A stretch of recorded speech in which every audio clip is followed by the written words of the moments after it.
Hello everyone. आज की class के अंदर हम भारतीय संविधान से संबंधित लगभग 100 plus most important previous year के प्रश्न देखने वाले हैं, जो कि जितने भी प्रश्न हैं वो सारे किसी न किसी सिविल सर्विस कॉम्पिटिटिव एग्जाम के अंदर पूछे गए हैं और आगे भी आने वाले एग्जाम के अंदर ना कुछ इसी प्रकार के प्रश्न पूछे जा रहे हैं। और आपने देखा होगा कि संविधान से संबंधित प्रश्न जो होते हैं वो लगभग सभी एग्जाम के अंदर 2 से 3 प्रश्न पूछे जाते हैं। तो ये जो संविधान टॉपिक है बहुत ही इंपॉर्टेंट होने वाला है। तो इससे संबंधित जितने भी प्रश्न हैं उन सभी प्रश्नों का आप अच्छे से देखिएगा। और साथ में यहाँ पर हमारा जो VIP एग्जाम वाईटी चैनल है ना, इसको आप सब्सक्राइब कर लीजिएगा, क्योंकि हमारे चैनल के ऊपर बहुत सारी इंपॉर्टेंट टॉपिकों से संबंधित वीडियो आते रहता है। अभी फ़िलहाल कुछ दिनों से नहीं आ रहा था क्योंकि कुछ टेक्निकल इशू की वजह से। तो अब से रेगुलर हमारे चैनल पर वीडियो आएगा, तो हमारे चैनल के साथ जुड़े रहिएगा। स्टार्ट करते हैं यहाँ पर पहले प्रश्न से। प्रश्न यहाँ पर पूछा है कि आंध्र प्रदेश राज्य का गठन किस वर्ष किया गया था। तो जो आंध्र प्रदेश राज्य है इसका गठन 1953 ईस्वी में किया गया था। और आंध्र प्रदेश का जो गठन है ना, इसे भाषाई आधार पर आंध्र प्रदेश का गठन किया गया था। तो इसको अभी आप याद कर लीजिएगा, क्योंकि एग्जाम के अंदर पूछा जाता है कि प्रथम वो कौन राज्य है जिसका भाषाई आधार पर गठन किया गया था, तो वह आंध्र प्रदेश का। तो इसको आप याद कर लीजिएगा। आगे बढ़ते हैं तो सेकंड नंबर प्रश्न पूछा है कि कारगिल दिवस का गठन किस वर्ष हुआ था। तो जो कारगिल दिवस है ना, इसका गठन 26 जुलाई को हुआ है। तो इसको भी आप याद कर लीजिएगा, क्योंकि ये भी इम्पोर्टेंट प्रश्न है। अगला प्रश्न यहाँ पर पूछा है कि मतदाता दिवस कब मनाया जाता है। तो जो मतदाता दिवस है इसे प्रत्येक वर्ष 25 जनवरी को मनाया जाता है। तो इसको आप यहाँ पर याद कर लीजिएगा। और इलेक्शन से संबंधित तो प्रश्न एग्जाम के अंदर पूछे ही जाएंगे। आगे बढ़ लेते हैं तो यहाँ पर चौथा नंबर प्रश्न पूछा है कि भारत सरकार का लेखांकन का कार्य कौन करता है। तो हमारा जो भारत सरकार का लेखांकन का कार्य है ना, वह महालेखाकार के द्वारा किया जाता है। तो यहाँ पे इसको आप याद कर लीजिएगा। 5 नंबर प्रश्न देखते हैं तो 5 नंबर प्रश्न पूछा है कि भारत सरकार का प्रथम विधिक सलाहकार कौन होता है। तो भारत सरकार के प्रथम विधिक सलाहकार जो होते हैं ना, वो महान्यायवादी होते हैं। ठीक है, इसको आप याद कर लीजिएगा। आगे बढ़ते हैं तो 6 नंबर प्रश्न है कि प्रधानमंत्री के कर्तव्यों का उल्लेख किस अनुच्छेद में है। तो जो प्रधानमंत्री का कर्तव्य है उनका उल्लेख जो है ना, वो अनुच्छेद 78 के अंदर किया गया। तो इसको आप याद कर लीजिएगा। अगला यहाँ पर प्रश्न पूछा है 7 नंबर की प्रस्तावना में भारत शब्द कितनी बार उल्लेख हुआ है। तो जो प्रस्तावना है ना, उसमें भारत शब्द का उल्लेख 2 बार किया गया है। और ये भी इम्पोर्टेंट प्रश्न है, क्योंकि यह प्रश्न एग्जाम के अंदर पूछा गया है और यह भी यही प्रश्न है। तो इसको आप नोट भी कर लीजिएगा और साथ में याद भी कर लीजिएगा, क्योंकि आने वाले एग्जाम के अंदर यह प्रश्न पूछा जा सकता है। ठीक है, आगे बढ़ते हैं तो 8 नंबर यहाँ पर प्रश्न हमारा कि संविधान में भारत को क्या कहा गया है। तो संविधान के अंदर भारत जो है ना, इसको राज्यों का संघ बोला गया है। ठीक है। 9 नंबर यदि हम प्रश्न देखें कि संपत्ति का अधिकार मौलिक अधिकार के रूप में किस संशोधन द्वारा समाप्त किया गया था। तो संपत्ति का अधिकार जो है ना, मौलिक अधिकार के 44वें संविधान संशोधन के द्वारा ही इसको समाप्त किया गया है। तो इसको आप याद कर लीजिएगा। आगे यदि देखें प्रश्न 10 नंबर और VBI प्रश्न है कि 10वीं अनुसूची का संबंध किससे है। तो जो 10वीं अनुसूची है ना, इसका संबंध दल बदल विधेयक से। और यह प्रश्न VBI प्रश्न है, क्योंकि यह प्रश्न इस प्रकार भी पूछा जाता है कि दल विधेयक जो है इसका प्रावधान किस सूची के अंदर अनुसूची के अंदर किया गया। तो 10वीं अनुसूची के अंदर इसका प्रावधान करा गया, यानी उल्लेख करा गया। तो इसको आप याद कर लीजिएगा। आगे बढ़ते हैं तो 11 नंबर प्रश्न है नगर पालिकाओं को संवैधानिक मान्यता किस संशोधन द्वारा प्रदान किया जाता है। तो नगर पालिकाओं का जो संवैधानिक मान्यता होता है ना, वह 74वें संविधान संशोधन के द्वारा ही इनको प्राप्त होता है। ठीक है।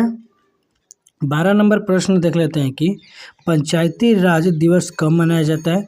तो 24 अप्रैल को पंचायती राज दिवस के तौर पे मनाया जाता है। तो इसको आप याद कर लीजिएगा। यहाँ पर 13 नंबर प्रश्न पूछा है कि देश के एकमात्र निवृत्त राष्ट्रपति कौन चुने गए थे। तो नीलम संजीव रेड्डी जी जो है ना, वह देश के एकमात्र निवृत्त चुने जाने वाले राष्ट्रपति थे। तो इसको आप याद कर लीजिएगा। आगे बढ़ते हैं। यहाँ पर 14 नंबर प्रश्न है कि पॉकेट वीटो जिसे जेबी वीटो कहा जाता है, इसका इस्तेमाल किस राष्ट्रपति ने किया है? तो पॉकेट वीटो का उपयोग ना ज्ञानी जैल सिंह के द्वारा किया गया, जो कि हमारे राष्ट्रपति थे। आगे बढ़ते हैं। 15 नंबर यहाँ पर प्रश्न पूछा है कि भारत के जनहित याचिकावाद का जनक किसे कहा जाता है? तो भारत के अंदर जनहित याचिकावाद जो है ना, इसका जनक हम PN भागवती को कहा जाता है, तो इसको आप याद कर लीजिएगा। ठीक है।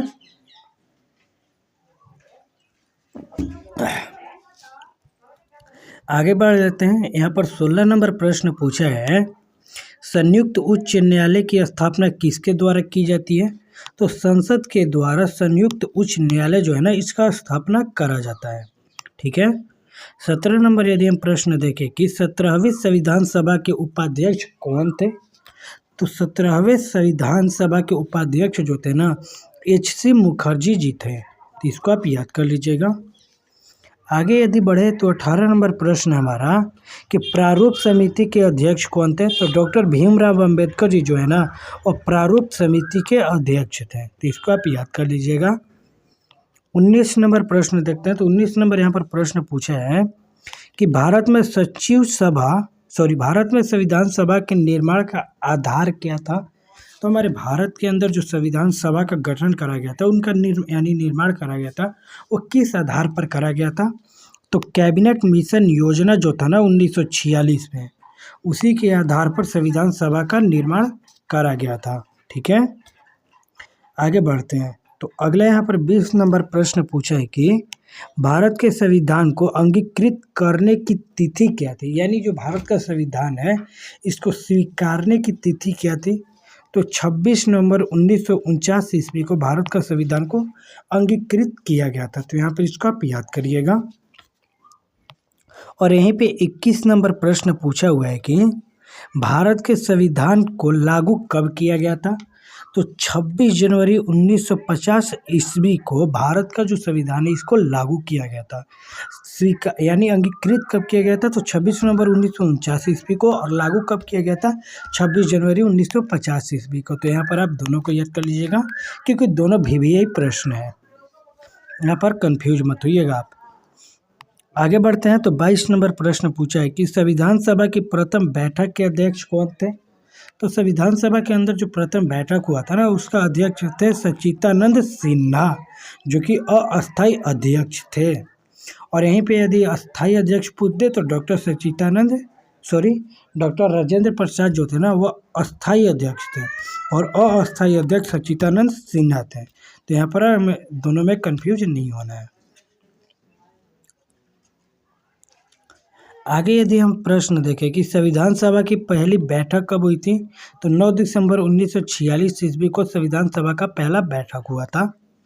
और यहीं पर 24 नंबर प्रश्न पूछा है कि संविधान सभा के अस्थायी अध्यक्ष कौन थे? तो ऊपर में हमने बताया अस्थायी डॉक्टर सच्चिदानंद सिन्हा, और यहाँ पर अस्थायी पूछा है, तो अस्थायी हमारे डॉक्टर राजेंद्र प्रसाद, जो कि 11 दिसंबर 1946 ईस्वी को बने थे। ठीक है। अगला यदि हम प्रश्न देखें 25 नंबर की, उद्देशिका प्रस्ताव किसने प्रस्तुत किया था? तो उद्देशिका का जो प्रस्ताव है ना, यह पंडित जवाहरलाल नेहरू के द्वारा पेश यानी प्रस्तुत करा गया था। 26 नंबर प्रश्न देखें यदि उद्देश्य प्रस्ताव कब प्रस्तुत किया गया था? तो इसे 13 दिसंबर 1946 ईस्वी को उद्देश्य प्रस्ताव जो था ना, इसको पारित करा गया था। ठीक है। चलिए आगे बढ़ते हैं। तो यहाँ पर हमारा 27 नंबर प्रश्न पूछा है कि उद्देश्य प्रस्ताव कब पारित किया था? तो 22 जनवरी 1947 ईस्वी को। और प्रारूप समिति का गठन कब किया गया था? तो 29 अगस्त 1947 ईस्वी को। तो यहाँ पर दोनों को याद कर लीजिएगा। और साथ ही में प्रारूप समिति को कब पारित किया गया था? तो इसको 23 फरवरी 1948 ईस्वी को। तो यहाँ पर आप तीनों को याद कर लीजिएगा, और तीनों में कंफ्यूज नहीं होना। यहाँ पर उद्देश्य प्रस्ताव बोला है कब पारित किया गया है? तो 22 जनवरी 1947 को। और प्रारूप समिति का गठन 29 अगस्त 1947 को। और प्रारूप समिति को कब पारित करा गया है? तो 23 फरवरी 1948 ईस्वी को। आगे बढ़ते हैं। यहाँ पर 30 नंबर प्रश्न है कि मुस्लिम हेतु पृथक निर्वाचन प्रणाली लागू की गई थी। तो माले मीटो सुधार के द्वारा मुस्लिम हेतु पृथक निर्वाचन प्रणाली को लागू करा गया था। और जो यह था मिलो माटो सुधार, इसको कब लागू किया गया था? तो 1909 ईस्वी में। तो यहाँ पर इसको आप याद कर लीजिएगा, ठीक है। आगे हम बढ़ते हैं। 31 नंबर प्रश्न हमारा पूछा है कि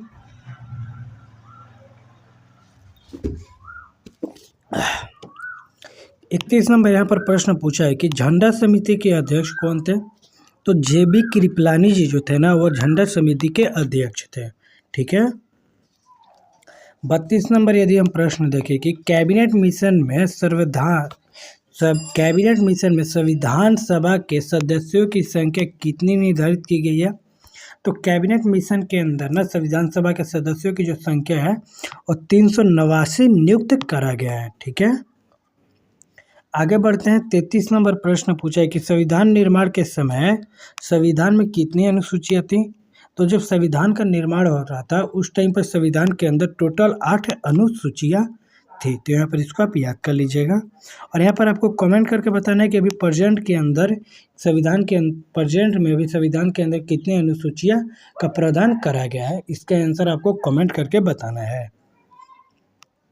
34 नंबर हम प्रश्न देखते हैं कि 42वें संविधान संशोधन द्वारा प्रस्तावना में कितने शब्द जोड़े गए थे? तो 42वें संविधान संशोधन के द्वारा प्रस्तावना के अंदर समाजवादी, धर्मनिरपेक्ष एवं एकता अखंडता जो शब्द है ये सब जोड़े गए थे। तो यहाँ पर इसको आप याद कर लीजिएगा। 35 नंबर यदि हम प्रश्न देखें कि मूल कर्तव्य किसके संविधान के लिए गए हैं? तो भूतपूर्व सोवियत संघ से लिया गया है। मूल कर्तव्य जो है ना वो संविधान से लिया गया है। किस देश के संविधान से? तो सोवियत संघ, जिसका भी रूस है। 36 नंबर प्रश्न देखते हैं कि मूल कर्तव्यों को किस भाग तथा अनुच्छेद में डाला गया है? तो जो मूल कर्तव्य इनको अनुच्छेद 51 के ए तथा भाग 4 के ए के अंतर्गत डाला गया है, ठीक है। आगे बढ़ते हैं। यहाँ पर अगला प्रश्न पूछा है कि भारतीय संविधान में अनुसूचियाँ की संख्या कितनी है? तो अभी प्रेजेंट के अंदर बात करें भारतीय संविधान के अंदर अनुसूचियों की संख्या, तो टोटल 12 अनुसूचियाँ हैं। तो इसको आप याद कर लीजिएगा। 38 नंबर यहाँ पर प्रश्न पूछा है कि भारत की 22 भाषाओं का उल्लेख किस अनुसूची में मिलता है? तो भारत के जो 22 भाषाएं हैं इनका उल्लेख 8वीं अनुसूची के अंदर मिलता है। तो इसको आप याद कर लीजिएगा। 39 नंबर प्रश्न पूछा है कि केंद्र तथा राज्य के बीच शक्तियों का बंटवारा किस अनुसूची के अंतर्गत आता है? यानी केंद्र और राज्य के बीच में जो शक्तियां हैं उनको बंटवारा, यानी जो अधिकार है उनका बंटवारा किया गया है, वो किस अनुसूची के अंतर्गत करा गया है? तो 7वीं अनुसूची के अंतर्गत किया गया है। और यह जो प्रश्न है ना एकदम VVI प्रश्न है, क्योंकि यह बहुत बार एग्जाम के अंदर पूछा गया है और आगे भी यह प्रश्न एग्जाम के अंदर पूछे जाएंगे। आगे बढ़ते हैं। तो अगला यहाँ पर 40 नंबर प्रश्न है कि 7वीं अनुसूची में किस प्रकार की अनुसूचियों का वर्णन है? तो 7वीं अनुसूची के अंदर संघ सूची, राज्य सूची और समवर्ती सूची टाइप के अनुसूचियों का वर्णन करा गया है, ठीक है। आगे बढ़ते हैं। अगला यहाँ पर प्रश्न पूछा है कि किस अनुसूची में अनुसूचित क्षेत्रों और अनुसूचित जनजातियों के बारे में वर्णन करा गया है, यानी उल्लेख कराया गया है किस अनुसूची के अंदर अनुसूचित क्षेत्रों और अनुसूचित जो जनजाति होते हैं उनके बारे में। तो 5वीं अनुसूची के अंदर इसका वर्णन करा गया है। तो इसको आप याद कर लीजिएगा। अगला यहाँ पर प्रश्न पूछा है कि दल बेदल विधेयक का संबंधित प्रावधानों का उल्लेख किस अनुसूची के अंदर है? तो आप ऊपर ही बताया क्या था, प्रश्न आया था कि 10वीं अनुसूची के अंदर ही दल बदल विधेयक का प्रावधान करा गया है। तो इसको आप याद कर लीजिएगा। अगला यहाँ पर प्रश्न है कि 10वीं अनुसूची किस संविधान संशोधन के द्वारा जोड़ी गई थी? तो 52वें संविधान संशोधन द्वारा 1985 ईस्वी में 10वीं जो अनुसूची थी इसको जोड़ा गया था। आगे बढ़े। यदि 44 नंबर प्रश्न देखें कि किस सूची में पंचायती राज व्यवस्थाओं का वर्णन किया गया है? तो 11वीं अनुसूची के अंदर पंचायती राज व्यवस्थाओं का वर्णन करा गया। तो इसको आप याद कर लीजिएगा। 45 नंबर यहाँ पर प्रश्न पूछा है कि 11वीं अनुसूची किस संविधान संशोधन के द्वारा जुड़ी है? तो 73वें संविधान संशोधन 1992 के दौरान 73वें संविधान संशोधन द्वारा 1992 के द्वारा जोड़ा गया है 11वीं अनुसूची को। ठीक है, आगे यदि बढ़ें तो 46 नंबर यहाँ पर प्रश्न पूछा है कि संविधान में समवर्ती सूची का प्रावधान कहाँ से लिया गया है? तो ऑस्ट्रेलिया से संविधान के अंदर जो समवर्ती सूची का प्रावधान है ना, वह ऑस्ट्रेलिया देश से लिया गया, तो इसको आप याद कर लीजिएगा।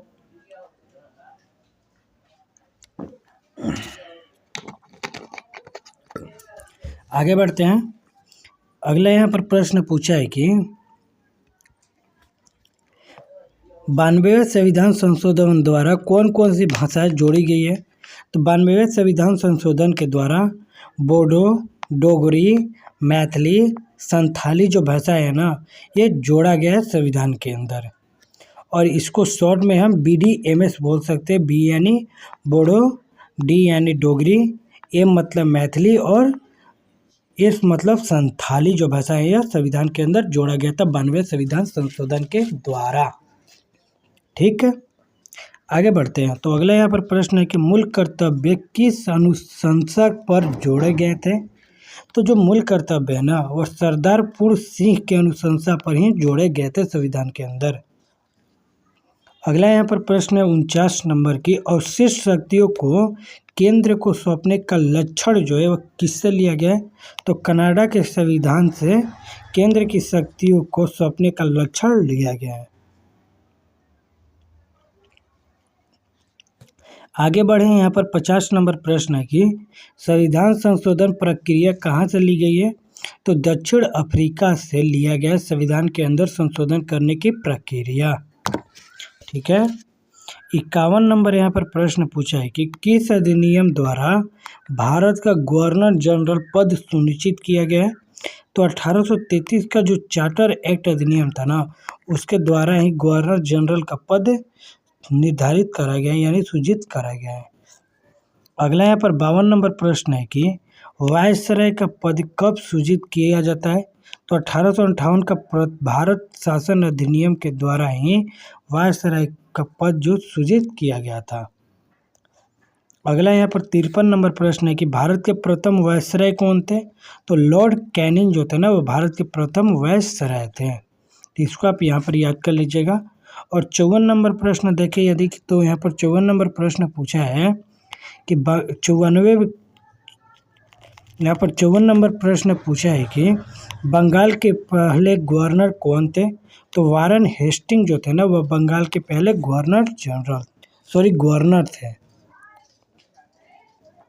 अगला यहाँ पर प्रश्न पूछा है कि 55 नंबर जो प्रश्न है कि भारतीय संविधान का सबसे बड़ा स्रोत क्या है? तो भारतीय संविधान का सबसे बड़ा जो स्रोत है वह 1935 का भारत शासन अधिनियम जो है ना, यह भारतीय संविधान का सबसे बड़ा स्रोत है, तो इसको आप यहाँ पर याद कर लीजिएगा। आगे बढ़ते हैं। तो अगला यहाँ पर प्रश्न है 56 नंबर कि 1935 के अधिनियम को किसने दास्ता का अधिकार पत्र कहा था? तो पंडित जवाहरलाल नेहरू के द्वारा जो 1835 का अधिनियम था ना, इसको दास्ता का अधिकार पत्र बोला गया था, तो यहाँ पर इसको आप याद कर लीजिएगा। 57 नंबर प्रश्न है कि विधि दिवस कब मनाया जाता है? तो 26 नवंबर को विधि दिवस के तौर पे मनाया जाता है।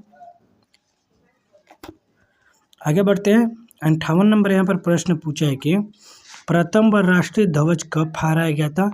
तो 26 जनवरी 1930 ईस्वी को प्रथम बार राष्ट्रीय ध्वज जो था हमारा वो फहराया गया था।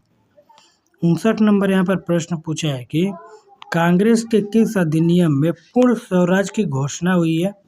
तो लाहौर 1929 का जो अधिवेशन था ना, उसके अंदर कांग्रेस के इस अधिवेशन के अंदर पूर्ण स्वराज की घोषणा हुआ था।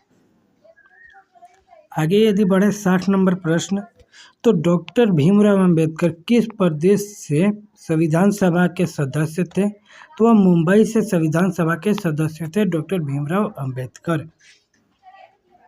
आगे बढ़ते हैं। तो 61 नंबर यहाँ पर प्रश्न पूछ दिया गया है कि आधुनिक भारत का मनु किसे कहा जाता है? तो डॉक्टर भीमराव अंबेडकर को आधुनिक भारत का मनु कहा जाता है। ठीक है, 62 नंबर यहाँ पर प्रश्न है कि नवी अनुसूची किस संविधान संशोधन द्वारा जोड़ी गई थी? तो प्रथम संविधान संशोधन द्वारा 1951 ईस्वी में जो हुआ था प्रथम संविधान संशोधन, उसके द्वारा ही नवी अनुसूची जोड़ा गया था। ठीक, आगे बढ़ते हैं। तो यहाँ पर 63 नंबर प्रश्न पूछा है कि सर्वोच्च न्यायालय के प्रथम मुख्य न्यायाधीश कौन थे? तो हीरालाल जी कानिया जो है ना, वो सर्वोच्च न्यायालय के प्रथम मुख्य न्यायाधीश हैं। तो यहाँ पर इसको आप याद कर लीजिएगा।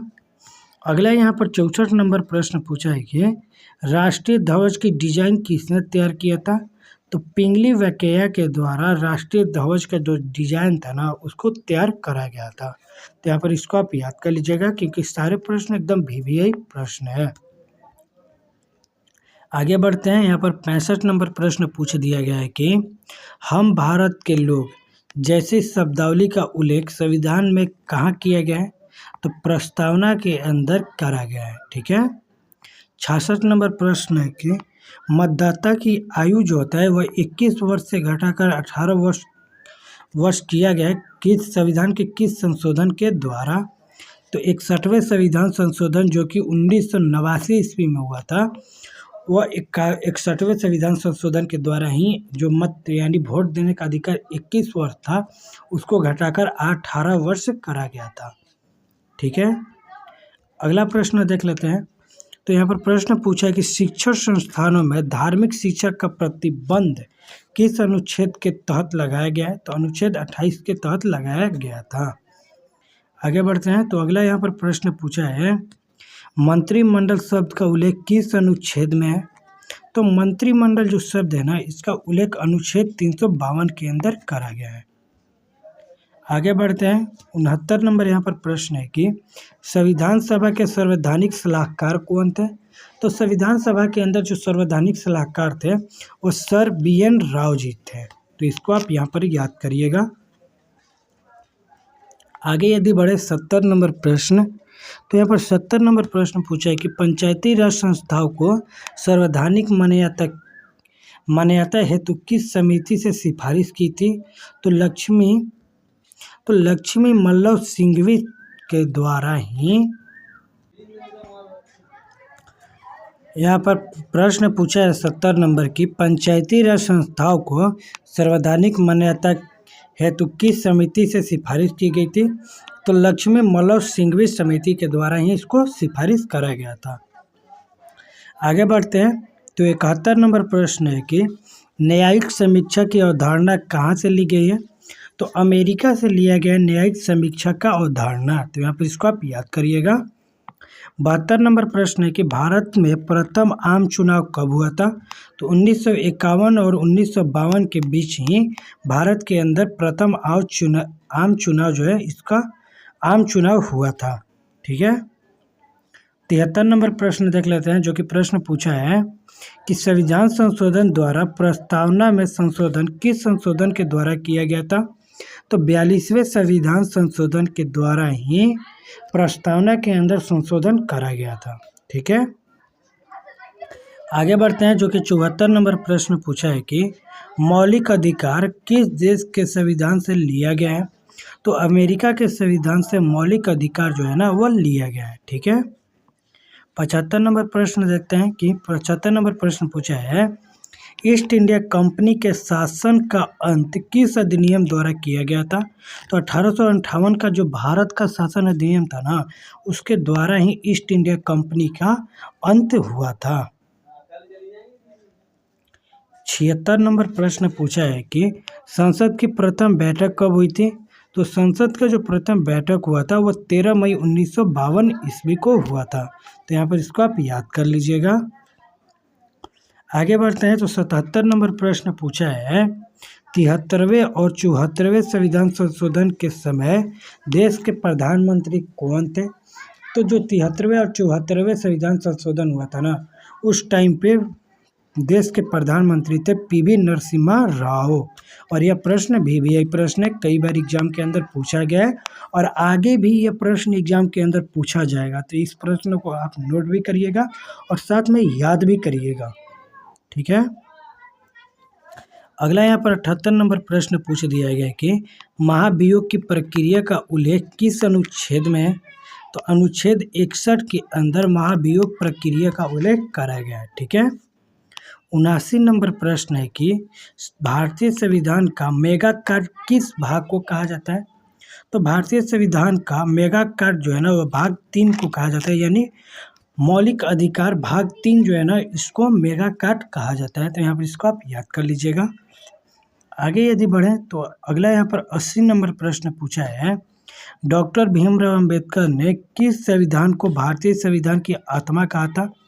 तो संवैधानिक उपचारों का अधिकार जो है ना, जो अनुच्छेद 32 के अंदर इसका वर्णन है, संवैधानिक उपचारों का अधिकार, इसको ही डॉक्टर भीमराव अंबेडकर के द्वारा भारतीय संविधान की आत्मा कहा गया था।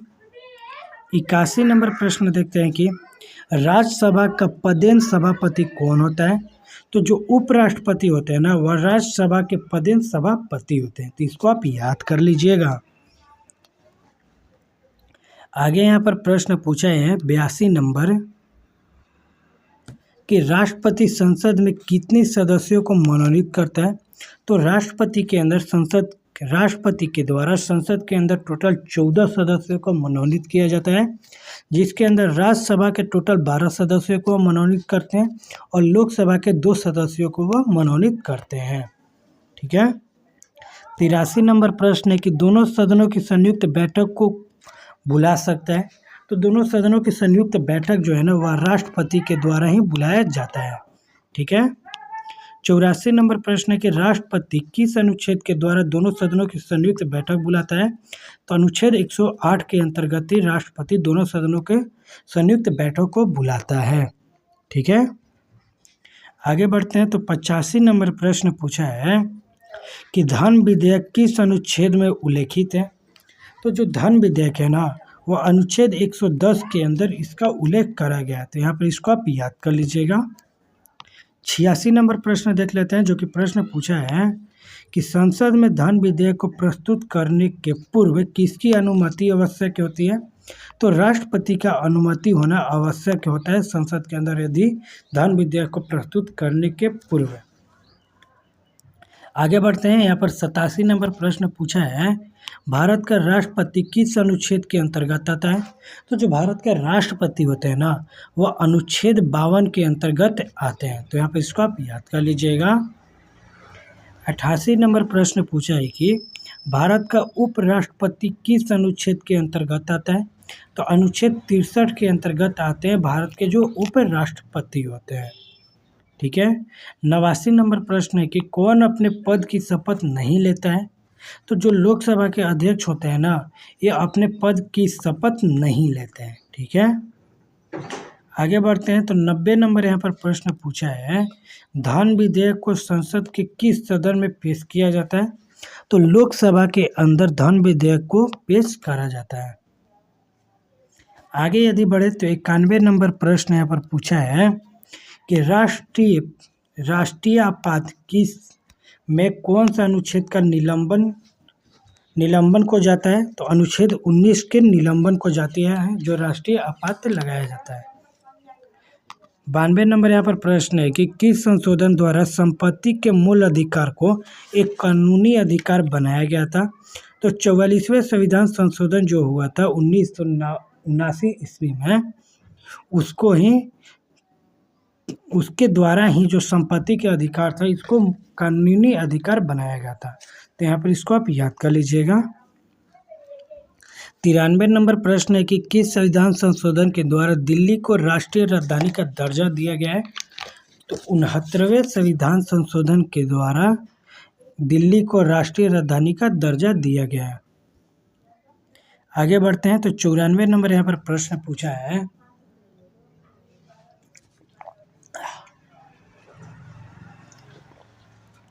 तो 94 नंबर यहाँ पर प्रश्न पूछा है कि केंद्र और राज्य के बीच संबंध समवर्ती सूची प्रस्तावना की किस भाषा से लिया गया है।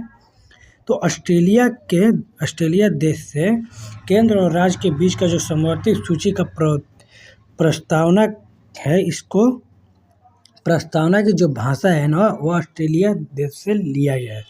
ठीक है। 95 नंबर प्रश्न देखते हैं कि शोषण के विरुद्ध अधिकार किस अनुच्छेद के अंतर्गत आता है।